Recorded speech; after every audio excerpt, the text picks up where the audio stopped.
Jared Atchison is the co-founder of WPForms. This is the easiest contact form builder for WordPress. He has a lot of experience growing a remote company, and today he'll share 6 tips that helped him grow his remote company from 0 to 5 million users. So let's dive in. Hey, Jared, thanks for coming on and chatting with us today.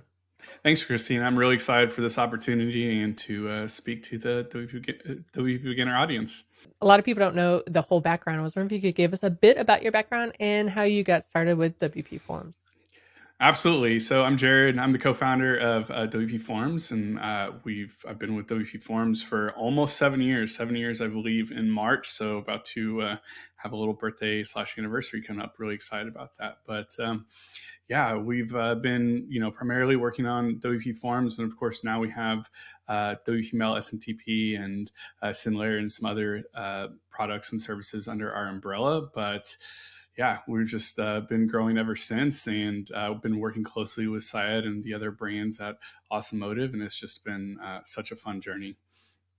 Yeah, and it's really interesting. So that's like 7 years, and in the internet world, that's like a lifetime, to be a successful running company. I was wondering if you could give us some tips that you can share on how to run a successful remote team, because your team is fully remote, right? Absolutely, we've been 100% remote from the start, just like everyone else in Automotive, and it's just been a really great experience overall. So what are some tips that you can divulge with other people and share on how to create that successful remote team? Absolutely. Happy to share kind of what I've picked up and learned along the way. So one of the big things to start is establishing clear and constant communication protocols. So by that, what I mean is, being a remote team, obviously we're kind of scattered and we do synchronous work, asynchronous work, and everything in between. So really, I'm a big believer of communication is key, right? And so these days you have so many different ways that you can communicate between email and chat, such as Slack, or video like Google Meet or Zoom. And then you have your other services like Asana or GitHub and stuff. It's just a lot. And it's very helpful to have all these tools at your disposal, but they need to be used mindfully and intentionally and in the correct way.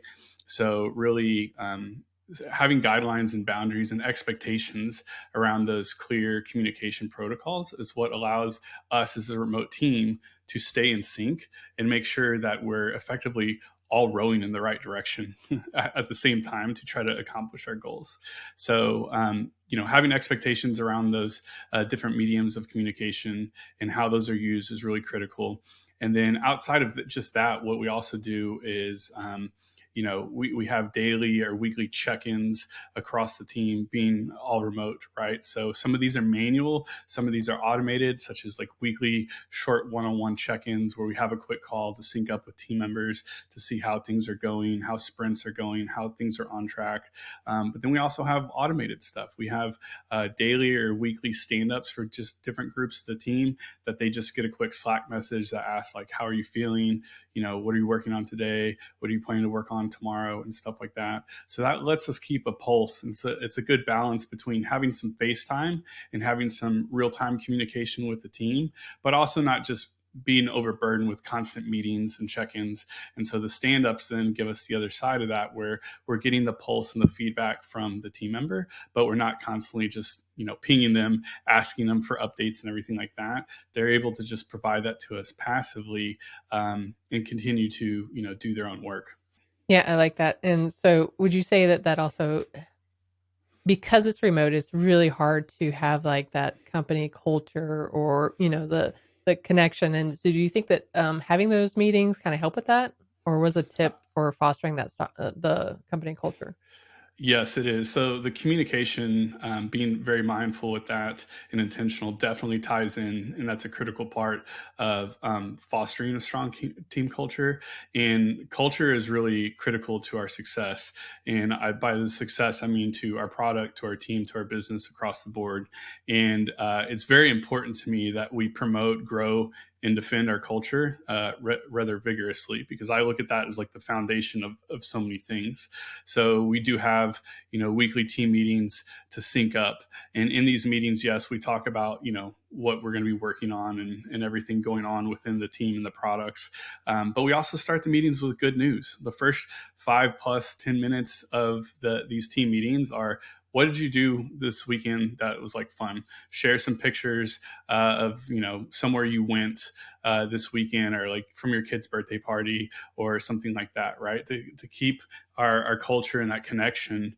We try to introduce little things like that. We also have a weekly call at the end of the week, which we call the team building call. And it's about 25-30 minutes where we all hop on a call. It's not mandatory. It's just whoever can come. Most of us have our coffee or tea ready and that type of thing. And really, we use the little breakout room function to like go into separate rooms where it's randomized. And for like 20 minutes, we just chat. No agenda, nothing work related, nothing. You can talk about, what's going on. You can talk about the weather. You can talk about movies you're watching, the, new Mandalorian season coming out, all that type of stuff. And that's been a really great opportunity for us to just get to know each other better, right? Because you're working with these people for 6-8+ hours a day in many cases, and so having that connection and that bond, to have similar interests and everything like that, I believe we all work better when we can relate with each other and we have those relationships. So there's a lot of stuff that we've done to really be mindful and intentional about the culture. And then, of course, Awesome Motive, we have our annual team retreat, right, where we all meet up in various places each year and really just get to learn from each other and hang out and grow together. So yeah, you're absolutely right that the communication does really play a big part in the strong team culture, which that in itself is just such a pivotal part to both a remote team, but also just a successful growing team. Yeah, and I like that. But like your whole team is pretty much on several different time zones, right? And so I love that you're kind of keeping things flexible on some of those meetings where they can join if they need to. Um, and I'd like for you to talk to us a little bit about like the flexibility of the team. Yeah, absolutely. Time zones are so fun, and really just being diverse in general. So I believe the stat is right, Automotive as a whole, right, we're in 25 or no, over 35 different countries just in automotive. And then in the WP Forms team specifically, it's like something like 20 or 25 countries. So yeah, it's just crazy. But you're absolutely right. The flexibility and the time zone stuff. It's important to us because to make everything work and for everyone to be in the position to do their best work, right, we have to have that degree of flexibility. So, that's why we don't want to have endless meetings and everything like that. That just detracts from the mission and the work that everyone is trying to do. And, so we strive to have kind of like a core overlap periods the day where, almost everyone on the team within reason is online, and so we can cross connect or have a team call if needed. But we, in many cases, depending on the role, don't have like a hard deadlines because or hard schedules, because we know that we can't expect everyone in the team to be there from 9 a.m. to 5 p.m. Eastern, because that's just wouldn't work when you're in 20, 25, 30 plus countries. And it goes back to the communication. The communication allows us to have that flexibility, because when you're able to use different things like, yes, Slack, but also email in different modes, some asynchronously, some synchronously, and when you've kind of figured that out, it makes the flexibility in this situation a lot more seamless and frictionless, and it really works well. Yeah, I like it too because even if I'm in the same time zone, I know my energy level is not from 7 to 3 like I used to have to work, so I can adjust it. And Right. being remote, I love that you get the best of me when I come to work. So I like that too. So Absolutely. you've talked about a lot of Slack and email and some other tools. W- Give us some idea of like what kind of tools and resources do you guys use? Yeah, absolutely. So we use a whole variety of different tools and services, but honestly, it's nothing's really earth shattering or mind blowing that probably viewers wouldn't have heard of or know of. Primarily, we're big proponents of Asana. We're heavily users of Google Drive with Google Docs and Google Sheets, stuff like that. Obviously, the core of the product development and communication around that is done in GitHub, and then Slack for different methods of communication. But we really don't use anything too much. I'm a big fan for right tool for the right job. And what I see so many business owners and entrepreneurs, one of the traps that they're falling into is constantly chasing popular solutions, like the popular solution of the of the month, of the year, that type of thing.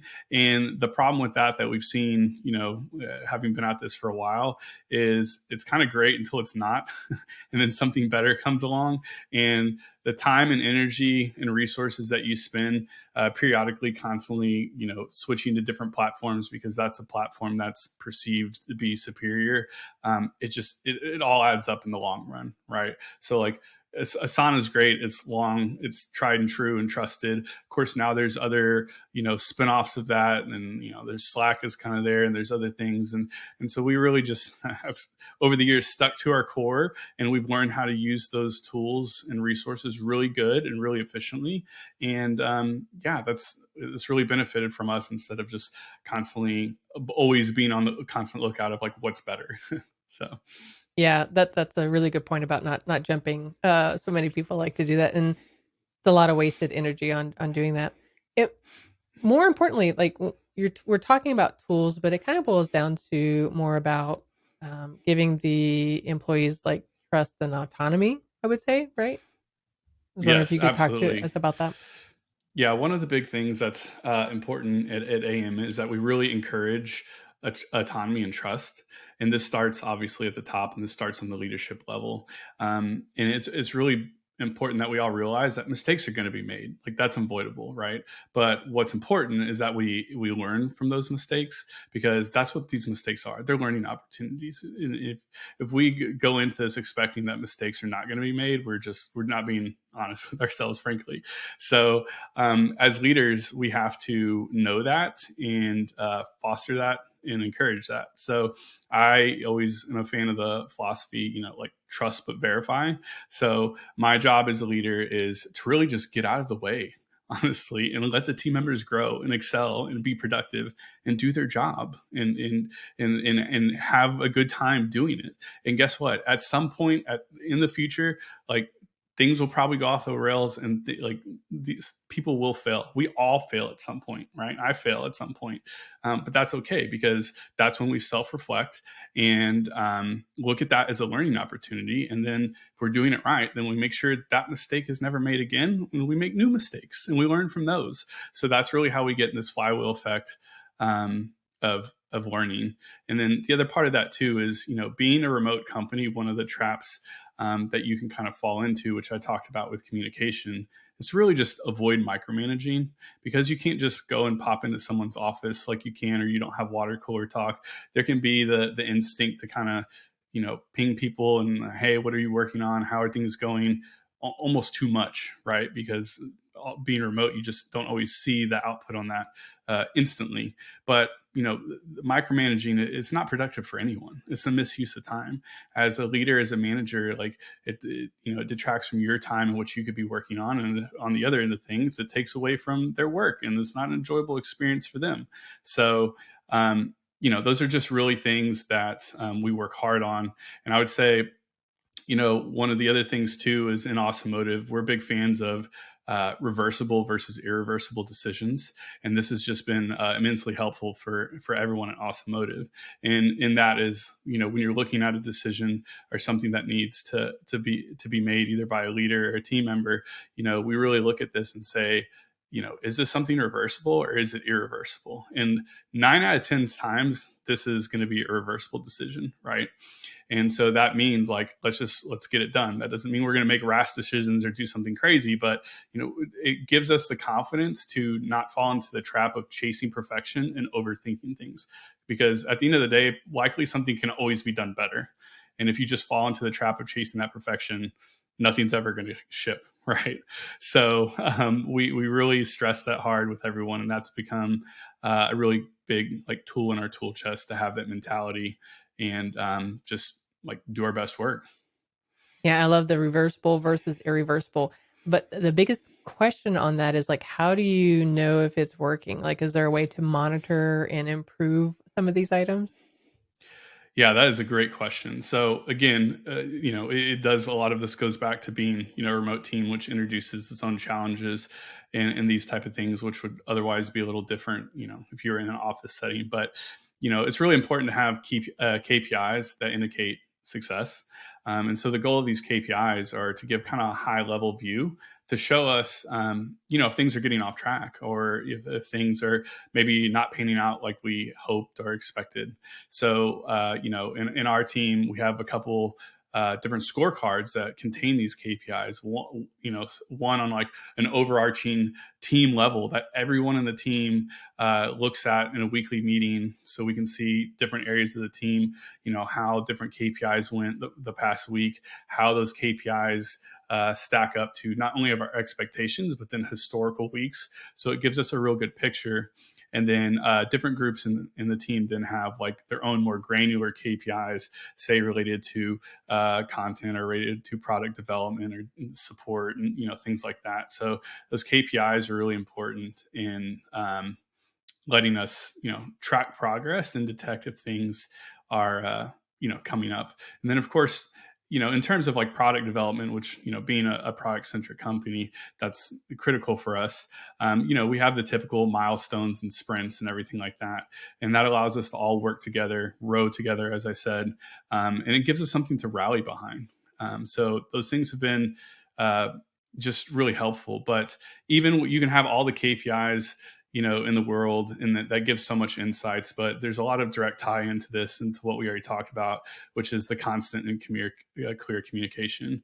Because ideally, if a KPI is going to go off track or not be met, or have questions around it, there's a discussion that came up regarding that before it gets reported in the scorecard, right? So people aren't just looking at the scorecard and saying like, wait, what happened here? Right.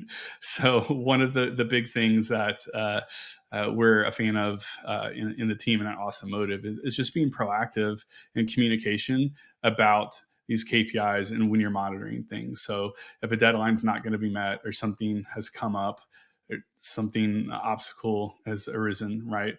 That's okay. That happens. But what's the most important thing is like, when did you know, right? So as soon as you know this, like, let's have a discussion so we can regroup and re-strategize and overcome this together. Not, well, this something was supposed to happen tomorrow, and 12 hours beforehand, I'm going to like let everyone know that, sorry, this isn't going to be met. So that's, that's the communication really ties into the KPIs. But the last thing I would say in terms of just like monitoring and improving the situation within the team and your business is just having a pulse on things. And so we have an internal NPS survey that we do every 6 months, right, within the team, Net Promoter Score. And essentially what that does is it asks the people within your team who are supporting your customers and driving your product and everything like that, it gets their feedback, right? How are we doing? Like, how can we improve? What are we excelling at? That type of thing.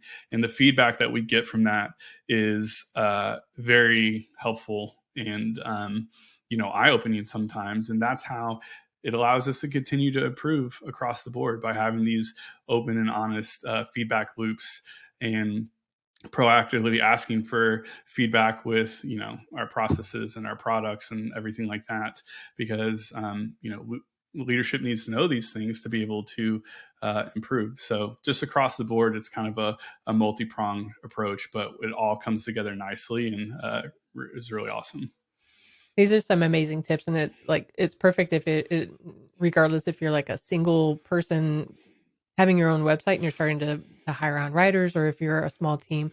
And so I have a couple of follow up questions because you guys remind us how did you grow? How quickly did you grow from when you started to 3 years in, and then now? How big of a company are you now? Pretty. It went faster than I expected, which is which I'm very appreciative of, and I wouldn't change anything. But yeah, I mean, when Forms launched some almost 7 years ago, I mean, we started at zero installs, zero customers, everything like that, right? But some almost 7 years later, we're at 5+ million installs. So it's been a great journey, but it started to compound pretty quickly. I don't remember when we hit the million active installs milestone, but I want to say it was like within the first couple years. It was for sure within the past 3 years, and then from there, things have just been obviously compounding and snowballing. But yeah, it's it grew quickly. Yeah, it did grow quickly, and the reason why I was asking is because you saw a lot of stuff really quickly, and I was just curious, what are some of the biggest challenges that you face while growing a remote team or skyrocketing, your customer acquisition, and then, like, how did you overcome those? Yeah, that's a great question because that was a big thing for us, a big challenge for us that we had to tackle and overcome. So, and it goes back to what you just said. It really is just being prepared for growth, right? Because you're planning for that, and if you're executing right, the growth is going to come, and you have to be ready for that. And how do you scale that, right? So, one of the lessons that I learned is really just being like in terms of growth, operating proactively instead of reactively, and that's across the board. So that's your systems and your processes, your workflows, hiring and staffing, everything like that. Because what I've learned is, you might have systems and processes and everything like that that work great when you're 5 people, and they actually still work pretty good when you're 15 people. But then when you get to 25 people or 45 people, the wheels are falling off if you just try to do business as usual.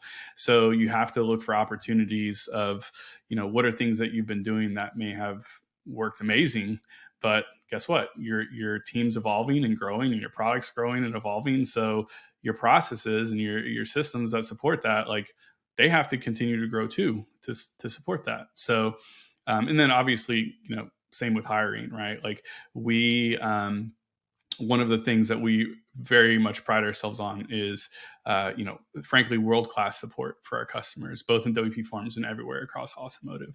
And part of the world-class support is that we have, again, metrics or KPIs that, our support team strives to hit of, all our customers we want, responded to in this amount of time, because that's what I would want if, when I'm a customer, right? And we want our happiness or NPS score for the support team to be like that and stuff. But to when you grow and your product grows and your customer count grows, like, by nature of that, you just support comes along with it, right? So in this case, like, being proactive about seeing, like, okay, the support team is near max capacity, and we don't want people working 15 hours a day by any means. So guess what, like, we should look to add another support team member now, even though, like, maybe it's not absolutely needed, but it's going to be needed in 2-3 months. So let's be proactive about it, right? Let's get ahead of that, because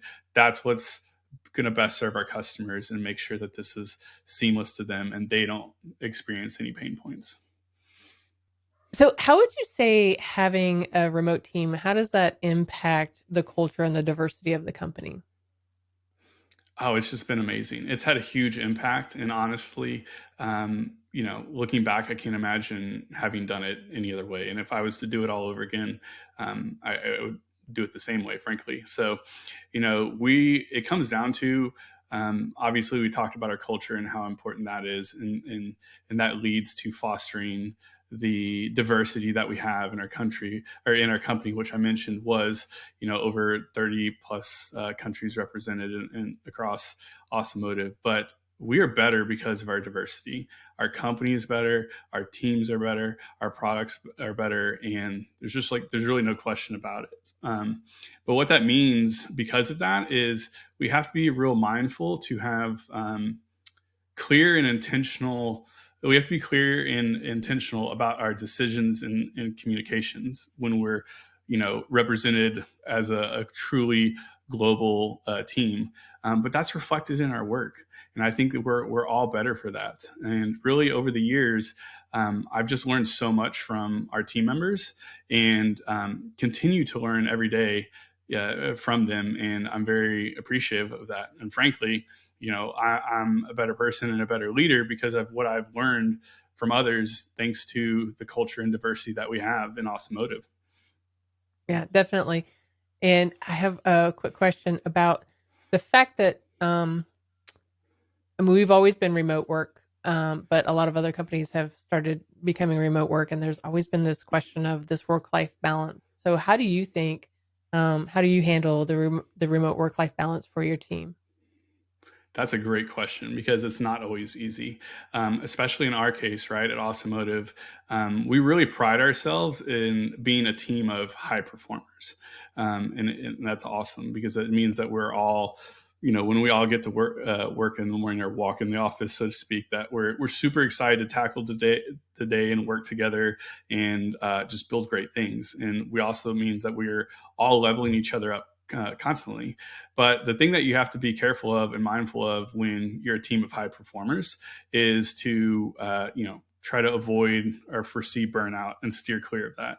Because when you're a team of high performers, you can easily fall into that trap because you get so caught up of just like, working and grinding and building awesome stuff, and you finish thing and it's on to the next thing. It's just the nature of being passionate about your job and your role and your team, right? It's a good problem to have, but it can be, it can compound to somewhere that you don't want it to in terms of burnout. So that's just something that we're real mindful of. Automotive, we have the like unlimited PTO policy, right? Which is like, we're not counting days, or you get 5 days or whatever, as some companies do, right? So we just encourage team members to focus on themselves, take time off when you need it to relax, or if you're sick or you need to take a break, it's there, right? We're not counting days. We're not micromanaging. We're all adults here, and we're going to treat you like adults, frankly. And that means not micromanaging the time. When you need time off, you should take it. So that's a big plus that's been helpful in promoting the work life balance. The other thing too is we encourage all of our team members to be mindful of communication, both how and when. So if it's after hours, maybe this should be an email and not a Slack message, because some people will read their Slack messages at night. How urgent is this? How fast do you need to reply? So working with everyone on the team to just be respectful and mindful of communication, even though there's a lot of times much excitement behind that, can go a long ways. And then I would say lastly, it goes back to what we had talked about of just having clear communication and a pulse on things in check-ins and stuff like that, because then we can get feedback from team members as things ebb and flow and plan accordingly. So, for example, if a team member just really busted their tail and got some big initiative wrapped up, or launched some huge feature or something like that, and just put an immense amount of time and mental energy into that, that's a discussion that we want to have for them, and maybe like, hey, on our next sprint, let's kind of shift you here, and you can work on some smaller tasks that you enjoy to kind of just get a little mental reprieve before it's on to the next big thing. So we're not stacking those type of things or shifting responsibilities around to support them. So it is a constant thing that you have to be aware of, and you have to take a lot of initiative, because being remote, and especially when your team is very passionate, the work-life balance is something that you just have to really be mindful of. I love that you're willing to like move them in and out just so that they can get a breather. They might not realize that they need one, but like you guys are like ensuring that they're going to get that. So that's pretty awesome. Um, Right. Well, you do that everywhere else, right? If you're like, if you're the Chiefs, and like you have a depth chart there, and it's like, okay, this guy just did like 5 blitzes in a row. He needs to get his he needs to Yeah, he needs to catch his breath, because then, on the next series, he's going to have to go back out there and like do the same thing over again. And he loves doing it, but we have to be able to support them in those ways. Yeah, that's amazing.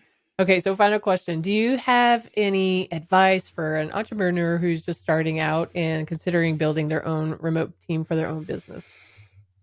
Oh gosh. Yeah, and maybe just one piece of advice. I guess I would say, and we covered this a lot, but culture is really a foundation for the team. So I think that needs to start early, and a lot of thought needs to go into that, because over the lifespan or journey of your business or your product, the tools, the services, the systems, the processes, everything like that, right? Those are going to come and go and evolve as your business grows.